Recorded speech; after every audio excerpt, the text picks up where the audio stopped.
Everybody who is here, come on up. Sorry if my mic is incredibly hot, like we all are.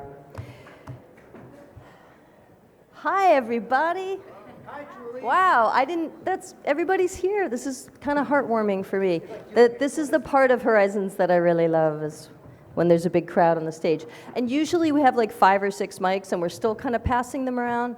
Now we have like 1 mic, and the only problem with passing it around, which we might do, is there's something called a fomite. A fomite is an inanimate object that carries virus from person to person. So if we are passing a mic around, maybe we could wash our hands after.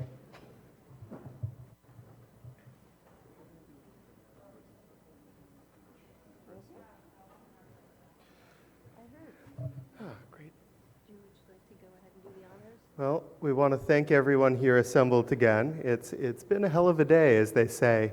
We really appreciate everyone here in the audience and, of course, everyone on stage sticking with it. We are, as they say a little bit in therapy, our time is almost up. So we're going to quickly whip through the group here with the lonely microphone that I think we have remaining that is functional.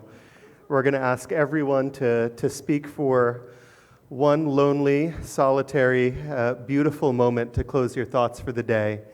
And then with that, I think we're going to release everyone back into the wild after the, sort of like summer camp group photo up here. And again, we do encourage everyone, if you're going out this evening, we encourage you to be careful and cautious. Consider wearing a mask even if you wouldn't normally. And tomorrow visit, the magic COVID-tested school bus in the morning. So with that, I am going to see how far this cable works, and we're going to start towards me.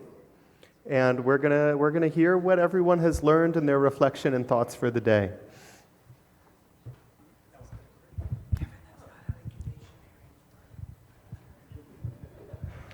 A lot of these people have been going out for a few nights already, Joe. Oh no, I just kind of finished, and I feel like I shared a lot of my reflections and my hopes. Again, as someone who is relatively new to the space and is working on access to medicines, both globally and nationally in other areas, I am just blown away at the intention and the creativity of doing things radically different from this group. And I just really think that it's so important to not work in silos, because there's so much advocacy and effort going on right now, specifically around pharma and access to medicines and prescription drug pricing and patent reform. I mean, there's a recognition that the system is broken, but it was designed this way. And so I think it's so important for us to potentially expand out of the psychedelic space and build those collaborations with all those other advocacy groups. And I have so many ideas. I can't wait to connect with you, Graham, to make that happen. I would say I've been really inspired by each and every single one of you in the audience, the conversations I've had. I know that my talk was a little bit foreboding, a little bit intense, but I really believe we can do it. And I think you guys have given me the hope that we have what it takes. So let's start thinking outside of the box. All right, we're going to pause here for a minute, Matt.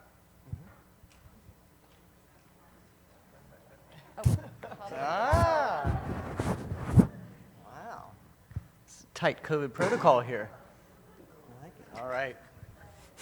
Now it smells fruity. I love it. It's delicious.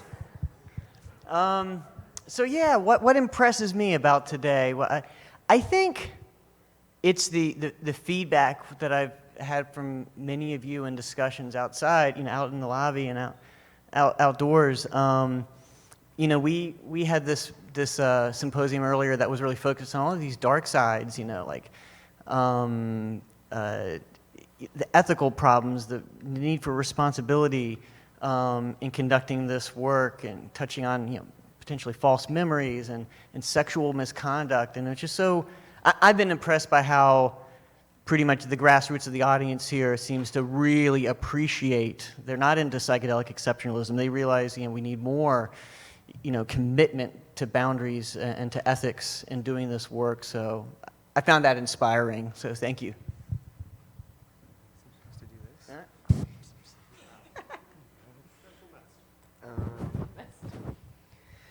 Yeah, so I'm glad you said psychedelic exceptionalism. So that's, at least Carl Hart uses it to mean that some people think that only psychedelics should be decriminalized and that they're somehow more desirable or safer than other classes of drugs. And as I think many of you all probably know, psychedelics are largely used by white people. And there's things like cannabis, for example, that they didn't really become decriminalized or legalized until more white people were supporting it. So I think that it's something to just keep in mind that these, drugs are, great. I think there is something exceptional about them. But I think that we should be, kind of aware of something. I like to refer to it as psychedelic myopia. It's kind of short-sighted thinking that that certain rules don't apply to these drugs.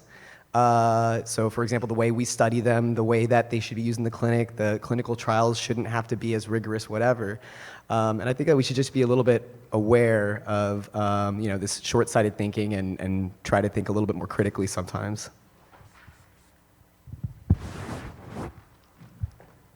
Okay. Yeah, so you probably don't need that. Everything Manoj just said, that's great, I agree. Yeah, the two things that I'm really thinking about are just really developing our capacity to live in the complexity and live in the nuance and allow it to be, allow truth to happen. There's just so much kind of pushing away truth in order to pull in sort of idealization or an ideal. And it's not that really amazing things aren't happening with psychedelic medicine. Like, I didn't give that talk to say that. I truly believe that they are, and that there's a lot more that we could be doing. But I think it's so important that we just allow sort of a sense of reality to be happening and allow ourselves to be in how complex it is. And then the other thing I'll say is just that it's always really good to stay connected to your own humanity.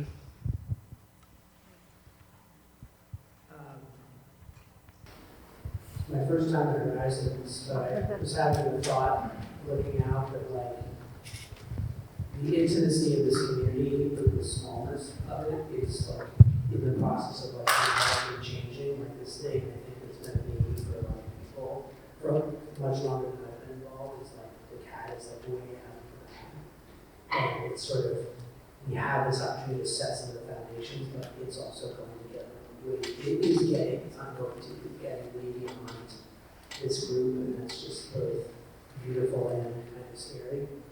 And so I'll just sort of like reiterate, like 2023, it's happening, it's going to be in the world, it could go great, it could go terribly, they're both possible.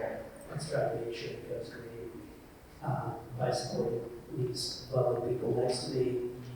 Get in a band, go to Oregon. I think that's how you do it. Like, you in Oregon, right? Man, I think that's really good. I'm Chuck happy. I hope you're happy with that band. Yeah, go to Oregon, deliver care. It's getting real. What I would reflect on in closing is just that, there's still so many unknowns with respect to how we might launch a DNA if we could get FDA approval. I would say, we're committed to being transparent as we continue to learn and make decisions about how we're going to bring MDMA into the world of legal medicine. So over the course of the next 2 years, it's hard to, I'm so sorry, it's hard to get a little louder, please. Okay.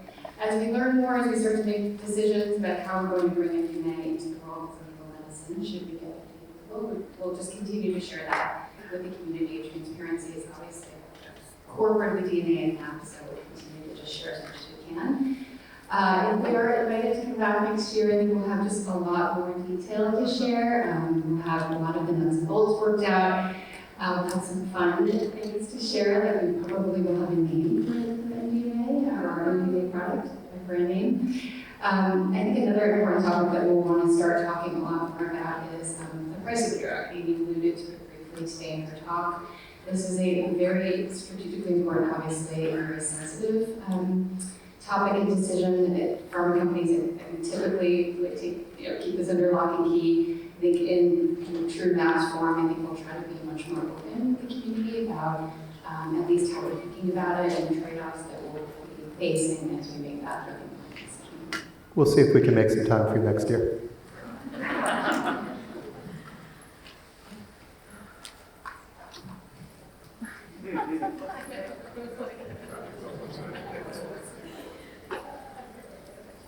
So I think my reflection is I'm thinking about talks. It's been so long since I've given a talk in public, and just thinking back to what was happening before COVID, and where my head was, and that there was a lot of times the questions I would get would be like about what is MATS going to do about X, Y, or Z? What is MATS going to do about making sure there's diversity and equity and inclusion in the way that this rolls out? What about clinics? What about training? And part of my answer used to always be, well, this isn't something we can do alone. This is something like we can do this part of it, but everybody else needs to be doing these other parts of it and taking up the causes that they really care about.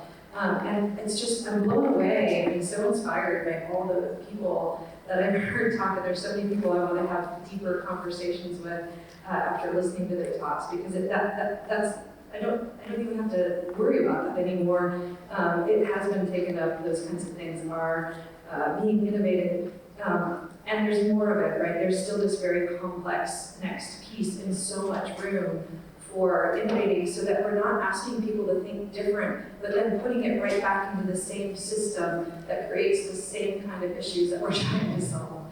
So I'm excited to see how this keeps moving.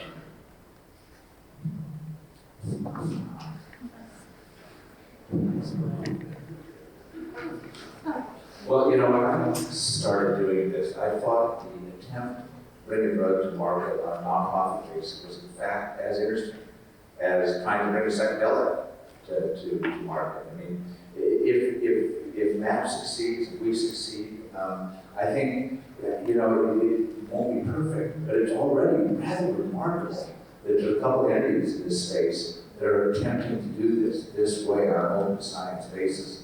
And so I felt such support for that, Aaron. I really appreciate it. It's very powerful. And I think, you know, I tend to have my head down in the weeds. That's the nature of the work I do.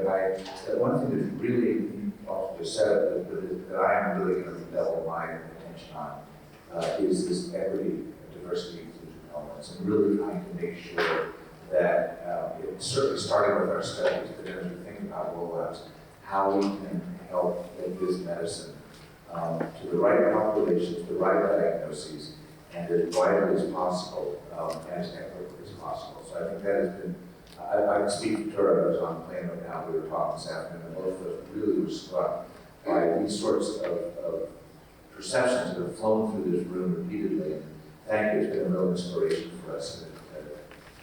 It's really been helpful for us, so thanks.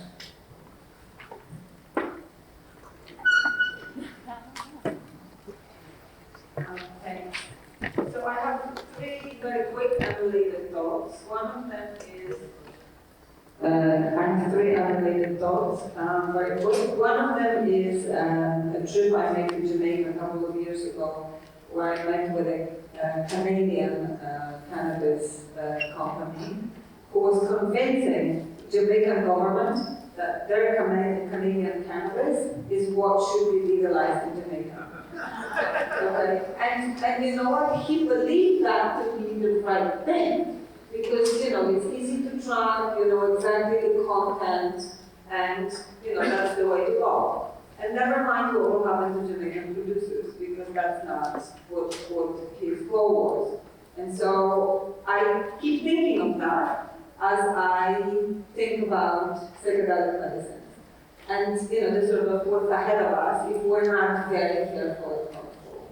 And so I'm really relieved by your hope, because I think you're very sort of sound thinking about those issues, and I'm really glad to hear that you feel hopeful. Another thought is, you know, from another event that happened just 2 weeks ago in Harvard Action Space, which was a question that was posed, I think actually to maybe Carl Hart, who spoke here last time, was why is it that when white people do drugs, they're good drugs? And when all of us, the rest of us do drugs, they're bad. And so, you know, as Julie, as you pointed out, psychedelic world is quite white. Let's make sure that we don't contribute to that question being answered in the obvious way. And the third thought that I have is, US, and I say we because I've lived here for 30 years. I have a US passport. I feel I'm we here. We built the architecture for the global workforce. We are the cause of suffering, incredible suffering in Asia, in Latin America. Let's take some responsibility for it, all of us, in whatever ways we can.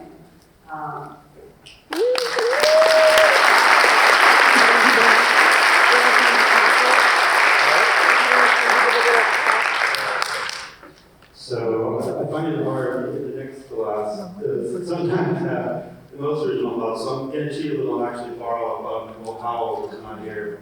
She had something that resonated with me particularly, which was how we should not try to mainstream psychedelics, but make psychedelic, not try to make psychedelics more mainstream, but try to make mainstream more psychedelic. And I feel that a lot of the innovation and energy in this space I've been really inspired by. I'm really looking forward to connecting as well, because I think a lot of the problems outside of the psychedelic space can really be informed by what's going on within the space. And I've felt so motivated and so activated by just so much of the energy here. And so maybe I'll also say a statement in favor of psychedelic exceptionalism, in the sense that I really feel that the psychedelic space is incredibly exceptional. I feel incredibly and exceptionally grateful to be invited up here to participate. And I'm just so thankful to be here and thankful to be here with everyone. You're welcome. Dr. Holland, is there a medical opinion on whether this sanitization of the microphone thing is actually important? Yeah. The shaft is what's important here. Whoa. So I was thinking about the harm that we do as physicians, and that I was the person in charge of the psychiatric emergency room for 9 years, Saturday night and Sunday night. And I used to sort of joke that it was a little bit like an acid trip, because I was there for like 15 hours. I didn't really know what I was going to get, but I knew I was going to see the sunrise and then walk out of there and feel changed, and that was all true. I wrote a book called Weekends in Bellevue about this time, but one of the reasons it was important for me to write this book is that I wanted to try to convey, with nuance and complexity, which you can't do on Twitter, that when you're in charge, when I was in charge, I would take responsibility, but I was like the big butch alpha person in charge, and I could be, really kind of mean and disdainful and belittling to the patients that were there, and a lot of us could, and we would use humor as a defense, and there were things that we did with the patients that were not very therapeutic, and we were in a psychiatric emergency room. We were psychiatrists and social workers and nurses who wanted to work in mental health, and yet I did see little flavors of sadism every once in a while coming out, and that is human nature. People say people are gonna people. We have shadow inside of us. Some of us want power and want control, and some of us will take advantage of power dynamics. And again, the first step is admitting it and knowing it's there, and making it right and making sure that it doesn't keep happening. And there's all sorts of systemic terribleness that we all have to cop to and exhume. It's kind of like if somebody has cancer and you have to go in there and take the malignant thing out and examine it and make sure you cut it all out, and then they can start to heal. So I'm glad that we're doing that sort of work. I don't mean to end on a downer. It's good that we're excavating some of this shadow work, and that we're doing shadow work, and that the healers are going to look inward and make sure that they are really being healing and being therapeutic. Are we not doing Q&A, so we're just doing little 1 minute things? And This is the grand finale. This is the grand finale. Thank you, Dr. Holland. Thank you, everyone. Thank you to all of you in the audience for your patience and grace. Very, very grateful that we can do this again. And we hope to see all of you tomorrow. Enjoy your evening. Be safe. Have fun.